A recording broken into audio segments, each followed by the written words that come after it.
Hello, everyone. Welcome to the 14th webinar in our COVID-19 Ask the Experts webinar series. This webinar will address strategies for providing school mental and behavioral health telehealth services. I'm Vaillancourt Strobach, and I am NASP Director of Policy and Advocacy, and I'm going to be your moderator for this webinar. So just as a reminder, the Ask the Experts webinar series is a series of recorded webinars. These are all available on the NASP website. These are designed to offer support to school psychologists and interns and practicum students as all of you navigate the delivery of school psych services during the COVID-19 pandemic. Each webinar is followed by the opening of a discussion thread on our NASP member exchange community. So I encourage you to head over there to start the discussion and ask your colleagues questions about this after we record this webinar. So today, we are going to be hearing from three expert practitioners who are experienced at delivering school mental and behavioral health services in our K-12 schools. And we have Dr. Andrea Clyne. She is a school psychologist in Boulder Valley Public Schools. She's got over 30 years of experience and is also a licensed psychologist practicing privately with a specialty in evaluation and consultation around learning disabilities, ADHD, and executive functioning. As a school psychologist, Andrea has served in several training and leadership roles in her district and state. She has served as the secretary of the Colorado Society of School Psychologists for many years and is currently the Colorado delegate and Western Regional Delegate Representative on the NASP Board of Directors. Andrea was also the chair of the NASP Practice Model Committee and writing team lead for the revision of the 2020 NASP Practice Model. Additionally, Andrea was honored to be chosen as Colorado's School Psych of the Year in 2014. We are also joined by Dr. Peter Faustino, who is a school psychologist in Scarsdale Public Schools in New York. He has been working as a school psychologist for more than 20 years and is currently the New York delegate for NASP and a past president of the New York Association of School Psychologists. Peter co-founded the Student Clubs for Autism Speaks, which helps further the mission of Autism Speaks through education, awareness, and friendship. He maintains a private practice with the Developmental Assessment and Intervention Center in Bedford Hills, New York, where he specializes in adolescent issues, anxiety disorders, and autism.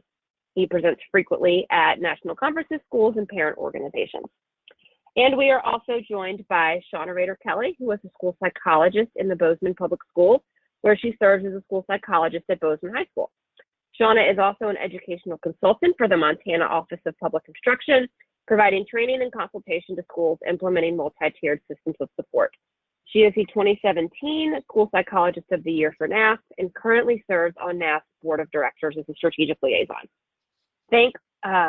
Thank you all for being here today to share your expertise in this webinar. And let's just jump right into our content. So first question I would love for you guys to address is, as a school psychologist, why is it important to establish yourself as a mental and behavioral health provider? So Shawna, I will kick this, love to have you kick this one off. Thanks, Kelly. Well, I think that it's always important for school psychologists to establish themselves as mental health providers in their schools. And that's because we have a unique training and the skills to design and provide and evaluate mental and behavioral health services.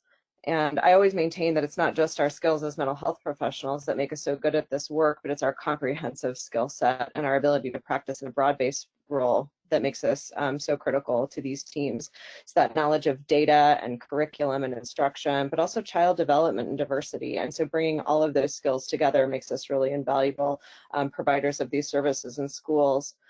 I think what we see right now is an increasing complexity in the mental and behavioral health needs of our students. And so our ability to understand how these mental health challenges impact their ability to access learning opportunities and how this affects their educational outcomes is incredibly critical for schools to understand. And I think school psychologists have the ability to do that.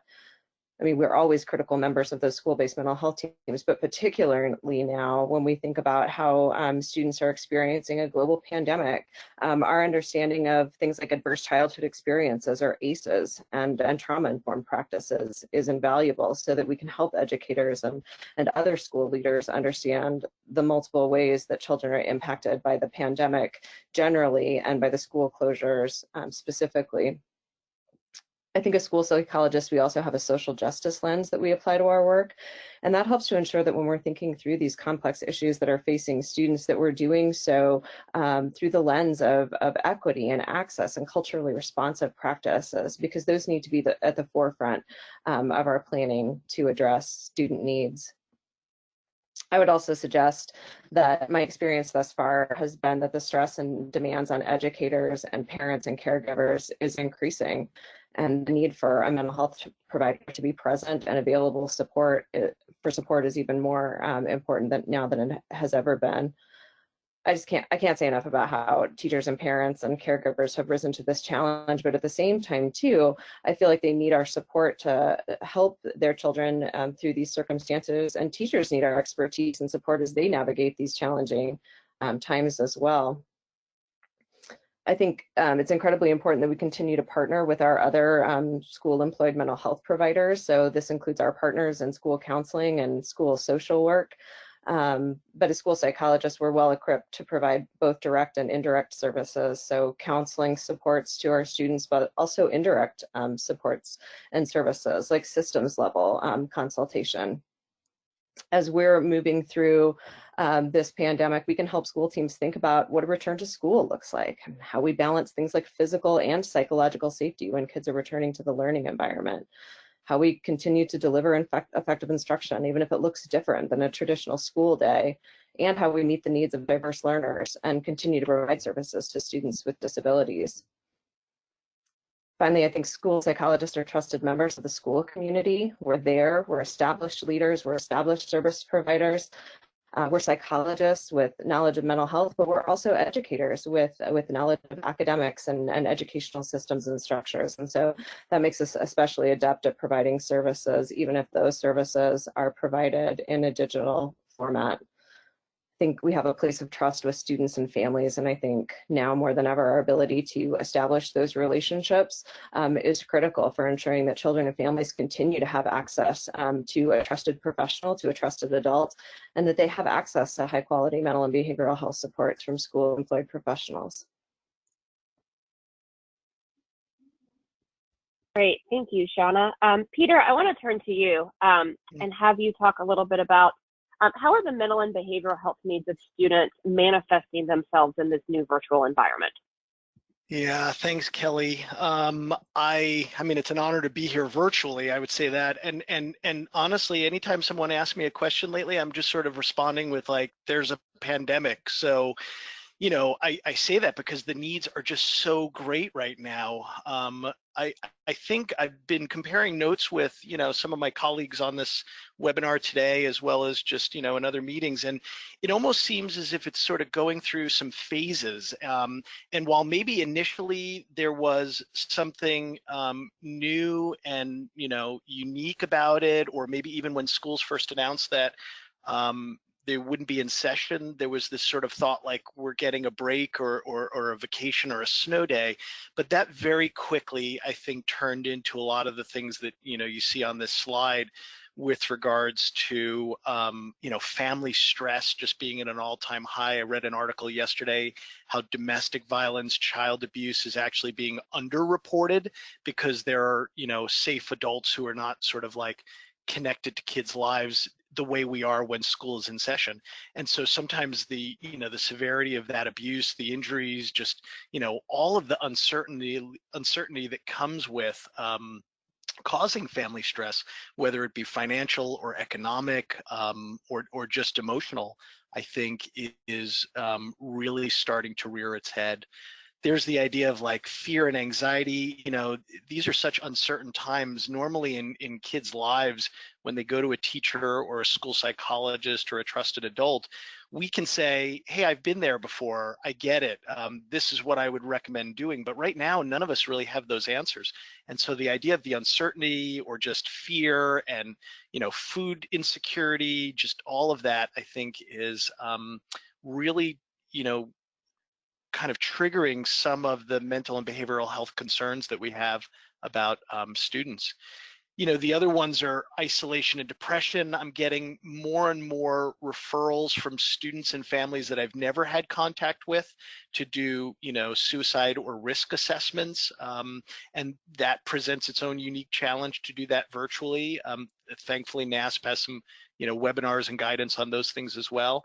But then, as I was talking about with regards to the phases, we're starting to see a lot more, I think, grief and loss as the pandemic and the quarantine extends. So, loved ones being affected by illness, or just the loss of significant interpersonal experiences, celebrations, kids moving from elementary to middle school or middle school to high school, or even just prom and graduation.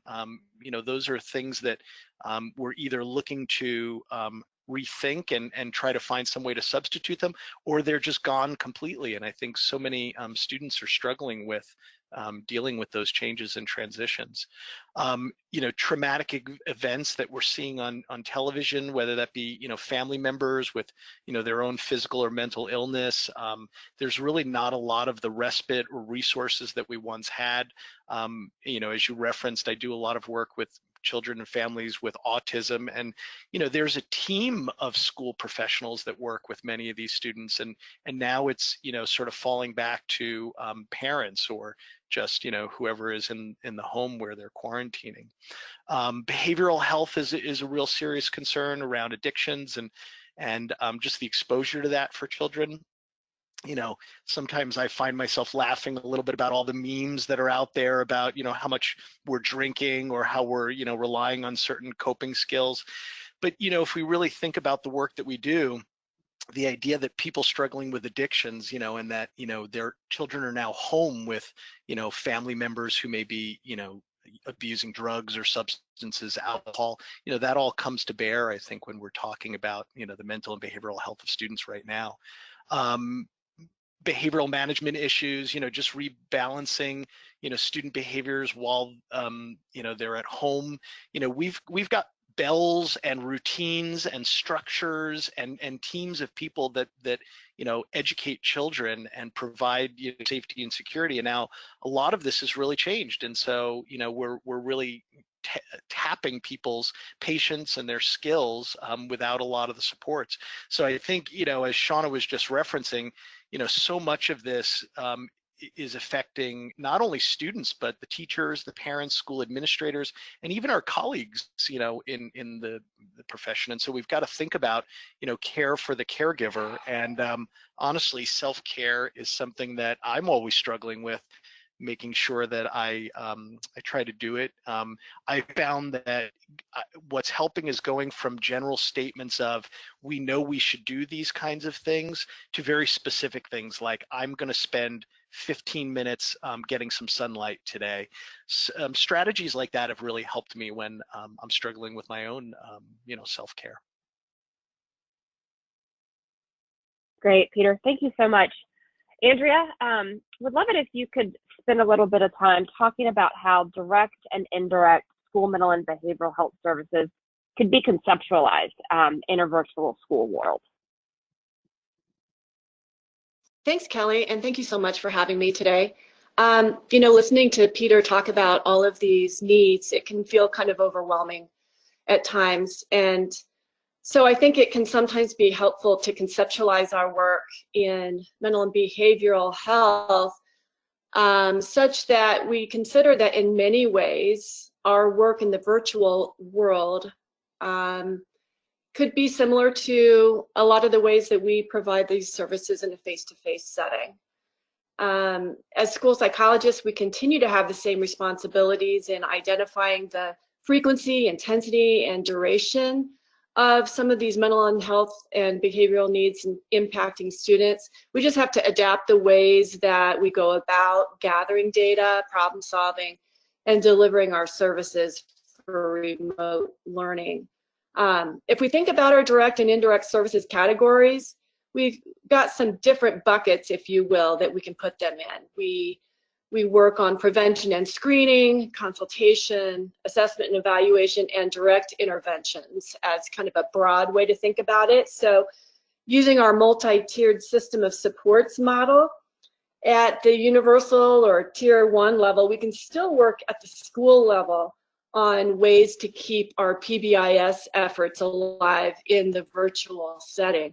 You know, this could mean finding creative ways to infuse our school values and desired character traits into our communications with students and parents, and publicly acknowledging and recognizing students and staff who are demonstrating these desired traits. You know, in one of my schools, our team came up with this program of shout outs.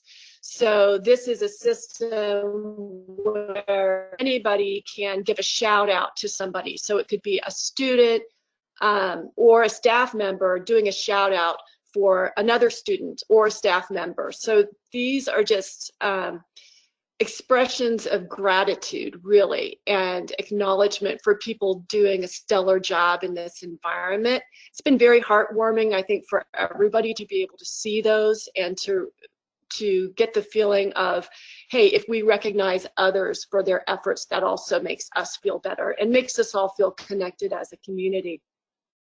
You know, so as school psychologists, we continue to consult with teachers and parents around behavior management, helping to determine functions of behavior, as well as helping staff to deliver social emotional learning. In this way, we lead efforts in social skill instruction, engagement, resilience building, conflict mediation, violence prevention, and the like, which can be infused into classroom instruction. You know, just another little tidbit from one of my schools, our staff came up with this method of giving daily messages. We take turns. A different staff member every day records a short video, and then it's broadcast to, you know, the student body and their families. And this has been a really nice way for our community to stay connected and to keep those connections between teachers and students. Students honestly have learned so much about teachers through these videos. Teachers have been able to put their own creative stamp on these and have reached out in a myriad of ways. You know, some teachers have shown students how they're growing a garden and infusing some SEL ideas in that way. It's gone from goofy to heartwarming to music. It's just been a really nice way to have that connection and thoughts of community. We're still a community, even though we're not face-to-face, we're not in person.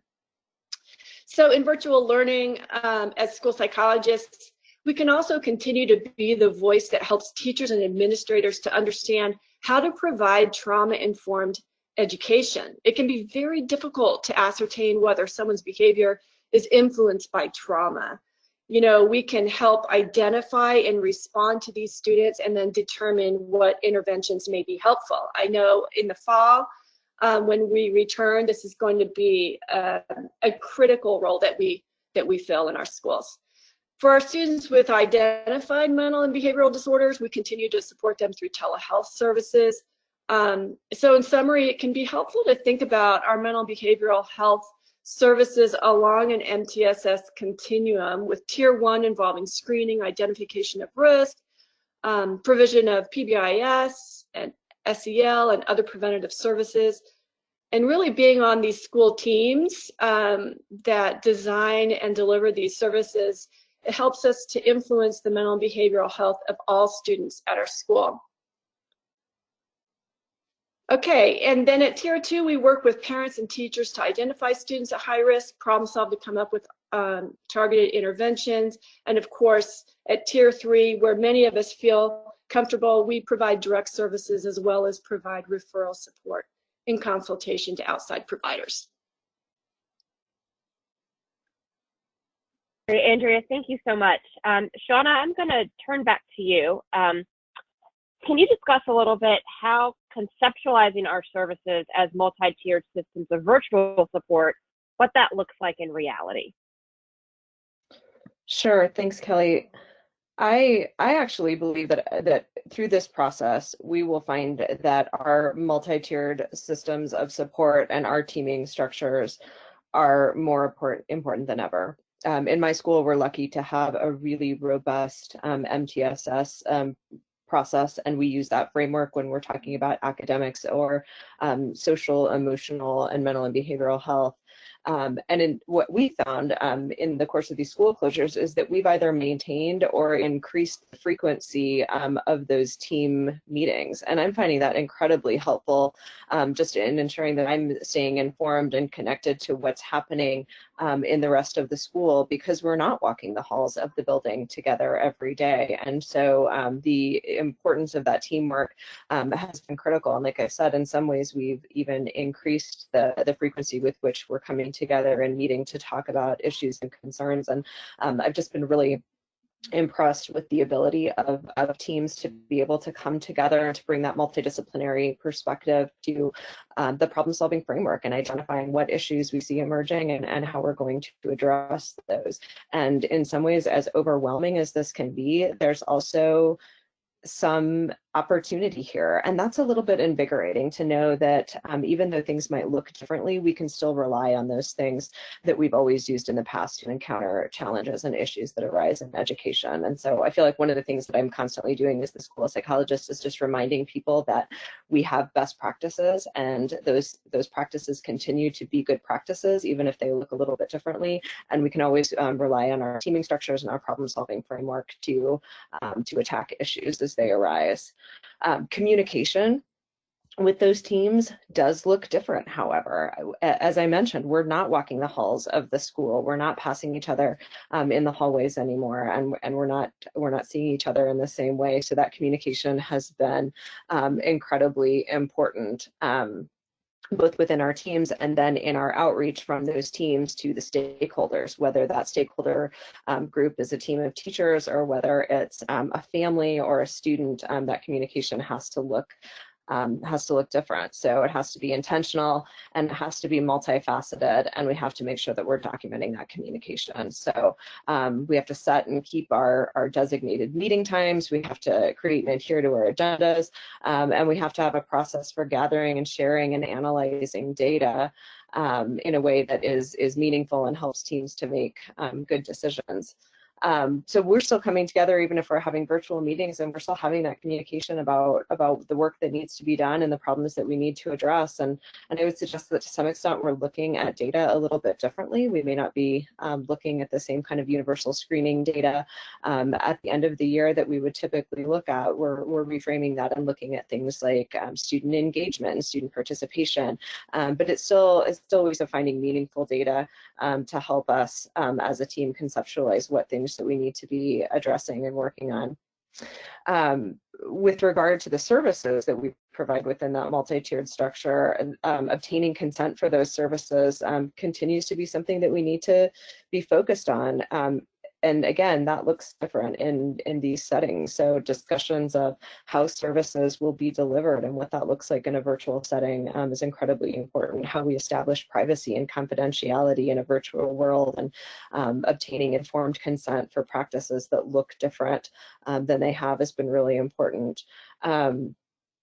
In our district, we've been attempting to be very thorough in documenting how we are modifying services for students during this time. So as much as possible, we've tried to ensure that there's a continuity of the intervention and the service available to students. And in some ways, we've had to make some modifications to what that looks like. But we try to make sure that we're partnering with families to ensure that they understand what those adjustments look like, and that potentially there's some limitations to those services that we have not seen in the traditional setting.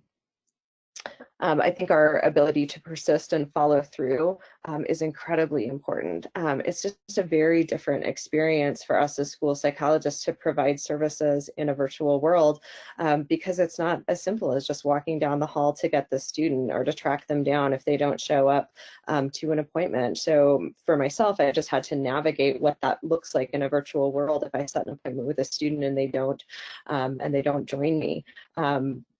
Our communication can't just be virtual and via email. So sometimes it's phone, sometimes it's text. We've had to do a lot of work reaching out to families, even using the mail to try to be in touch with them. So that persistence and follow through is key. I found that in some ways, when I'm having difficulty engaging with students, I have been reaching out to parents. And so a direct service that I used to provide to a student one-on-one in my office has now shifted to attempts to provide that direct service. And when that fails, then it's outreach to the parent and it's consultation and support for the parent who's working with their child. And then finally, I think it has been really important to either identify community partnerships or to work on building and maintaining those community partnerships, understanding what our community service providers are able to offer and what they're able to do during the course of closures from the provision of telehealth, so that we can continue to make appropriate referrals for students and families when we know that they need those. And I have been incredibly thankful for our partnerships with law enforcement through this. We have dedicated school resource officers, and they've been very helpful in helping us to identify when there may be issues that will require some sort of welfare check if we haven't been able to be in contact with the student. And so when I think about those broad-based community supports, our ability to partner with medical professionals and community mental health professionals, but also our partners in law enforcement has been critical. And I mean, I guess I would just add that I've been incredibly thankful for the resources that NASP has put out specific to the crisis intervention. And Peter mentioned that previously. That is something that most of us have not had to navigate in a virtual world. And so the ability to think through what that would look like or what that could potentially involve in a virtual setting is incredibly important. So it's important that we be thinking about these things before we're in those settings. And I've been really appreciative of those resources and helping me to have a plan for how I would respond if there was ever an incident like that while I was providing virtual services. Great, thank you, Shawna. These are all such great points to raise. I have a question that I would like for each of you to answer. And Peter, we'll start with you. But what is the biggest challenge that each of you have faced in providing mental and behavioral health settings in this virtual setting? Ooh, yeah. You know, I'm finding myself thinking a lot about what Shawna was just saying, and I think I would say that it's this sense of a loss of control. You know, practicing in the field for as long as we have, you know, you have some clear answers as an adult. You've had experiences that guide your decisions.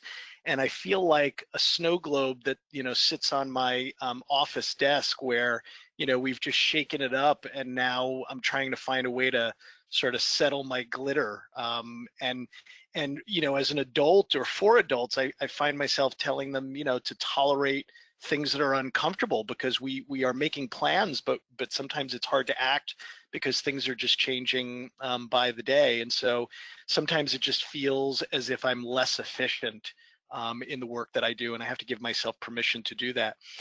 With regards to working with children, I would say it's, you know, similarly that loss of control over the setting in which we're working in and the climate that we create in schools, even the spaces. I mean, a couple of the Zoom sessions I've had with younger elementary school kids, you know, they want to show me all the toys in their room, and I, you know, can have fun with them for a few minutes, but then redirecting them to put the toys away becomes impossible because I can't, you know, get through the phone virtually or get through the computer virtually and ask them to do that. And I'm also thinking about a student who was just a little bit older who didn't like what I was saying, so he hit the end button on our meeting and decided that that's all of the day. So there are a lot of changes that I think, you know, school psychologists are struggling with to provide this mental and behavioral health services. But the good thing is we're learning as we go, and we're sharing what we know with each other, so that there's this, you know, collective knowledge we're building. Great. Andrea, what are some of the biggest challenges you face?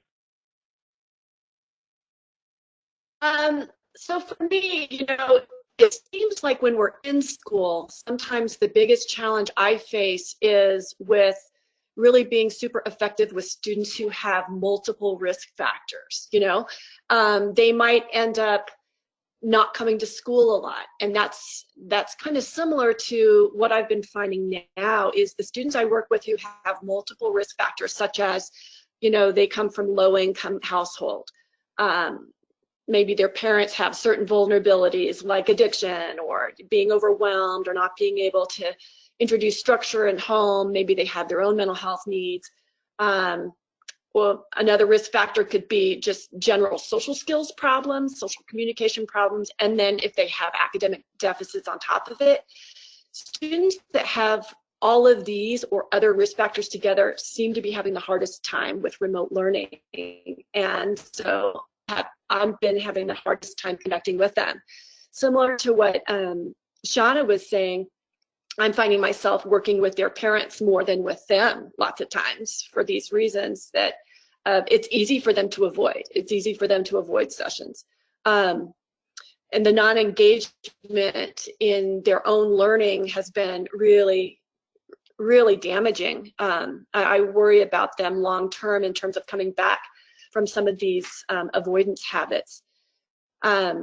And the other thing that I think about when I think about these students with multiple risk factors is how important the relationship is that we build together in the schoolhouse. You know, I have opportunities to see them in multiple settings at school, and it's really kind of hard to combine the tough love that we sometimes need to use with our students with the fun connection that we get when we see them in multiple places in the schoolhouse. So when we're working on IEP goals around social emotional needs, lots of times it's on behaviors that are really hard for these kids, right? And so we have to push the envelope with them sometimes, and we can't really do that effectively unless they trust us, unless they know how much we care, we have warmth, and we have fun with them. And so I found that with some of these students with the most needs, it's been difficult to be able to move them along the line towards improvement on some really difficult behaviors they have, because it may be just a victory some days just to have them show up and have us connect. So I think that's been the biggest challenge for me so far. Great. Thank you for sharing that. And Shawna, I'd love for you to tell us what your biggest challenge has been. Sure. I mean, first of all, I just want to say I know that Peter and Andrea and I work in very different regions and in very different schools, and in some ways it's so great to hear what they're saying, because it just normalizes my experience so much. And I just want to reiterate how challenging it is to do this. And so I think one challenge for me as someone who feels really comfortable in the mental health role and really pretty confident in my skills and my abilities to work with kids in this mental and behavioral health framework, I feel like a novice all over again providing these services. And so I find myself experiencing these emotions of, you know, just anxiety and nervousness and things like that I'm not used to feeling in working in this role. So it is helpful to hear that I'm not the only one that is experiencing that.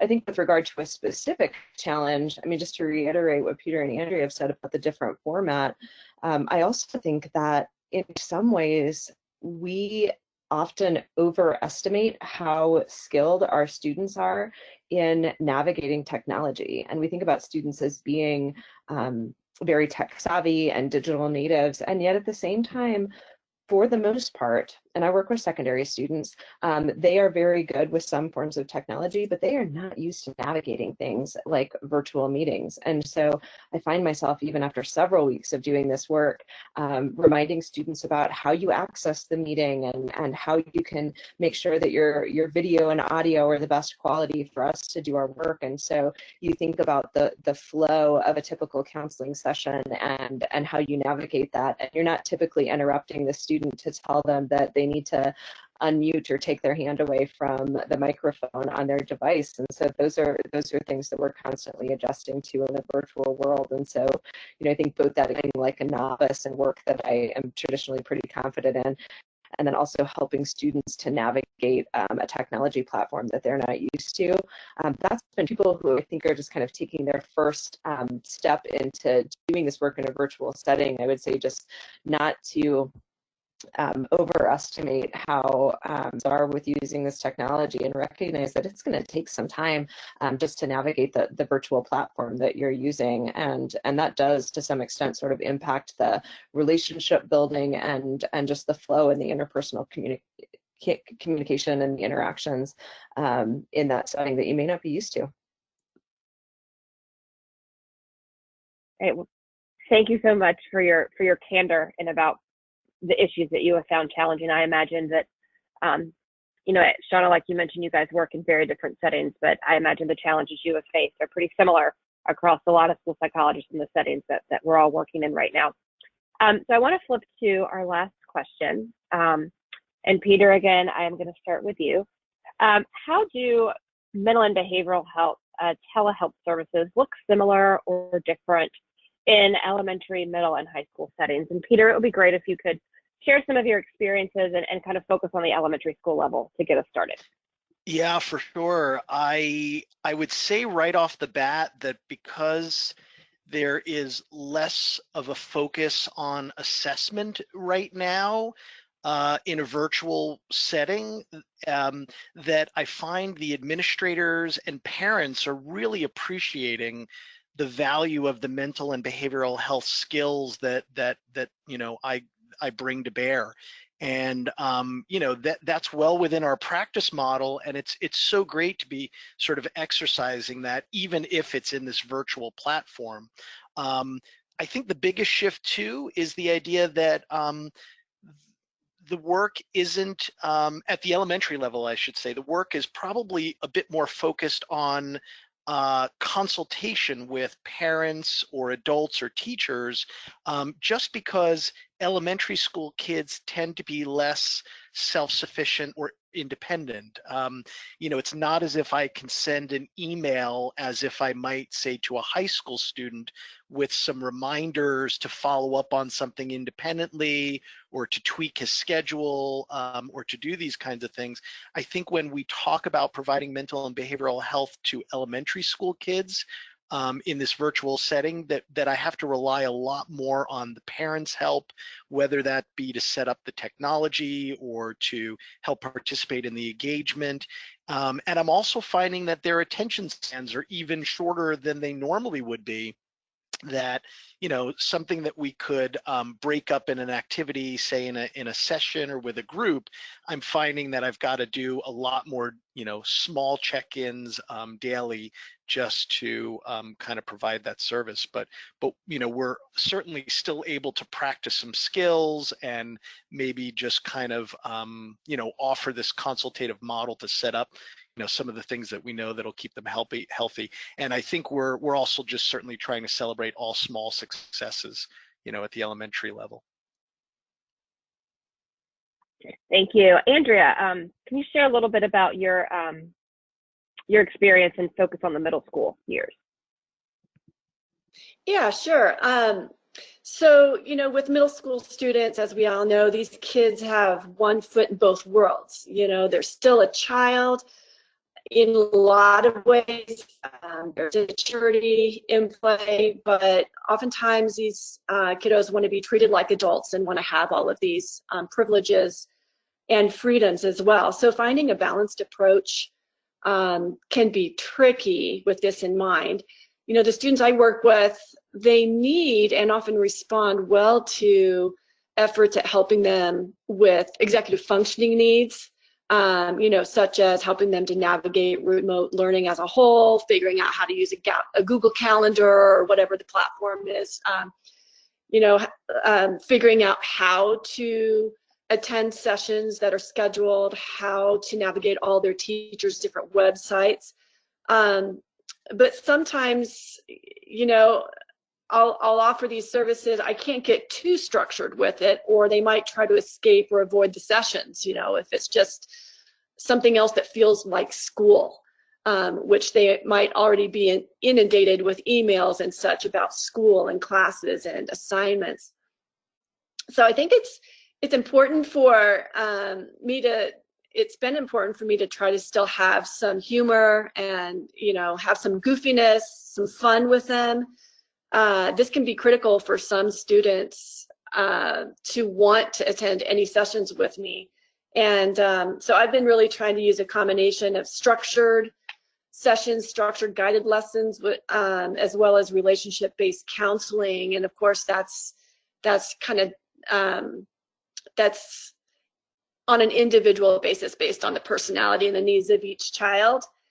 The other thing I was going to mention is that in middle school, probably at all ages, but it seems like especially at middle school, video gaming is such a huge draw for these kids. It's so alluring, it's always there, and it's such a huge distraction. I've been spending a lot of time helping parents try to limit this. So again, I don't know that these things are specific to middle school per se, but those are a few of the issues that we've been focusing on with middle school students. Wonderful, thank you. And Shawna, you can share a little bit about how this might look at high school. Sure.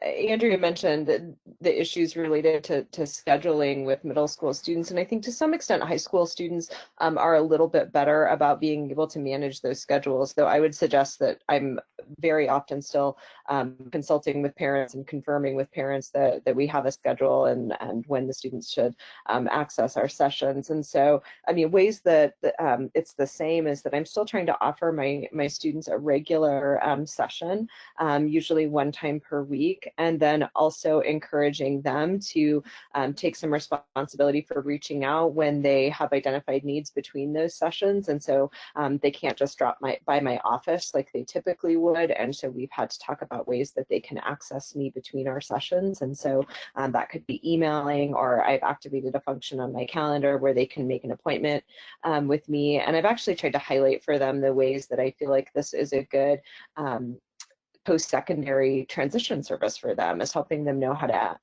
activate those support networks when they're out of high school. So in some ways, it's been a good way to continue to build on those skills. So it looks the same in that we still have our regular sessions, and I'm trying to encourage them to reach out when they need supports between those sessions. My work with students tends to be very focused on skills, and so we identify skills that they may be lacking or that they have but don't always apply with fluency. And so we continue to work on those skills in a virtual setting. We continue to talk about those skills, and we continue to talk about how they can apply those skills in various settings. The way it looks different, in many ways, it's what I mentioned before. You're doing it in a different format, and so I just find that the efficiency of our sessions feels different, and the quality of our sessions feels different as well. And more we're focusing on how they apply the skills that we've been working on in various settings at home and in their virtual interactions with teachers and with families. And to some extent, that's a little bit of uncharted territory for us.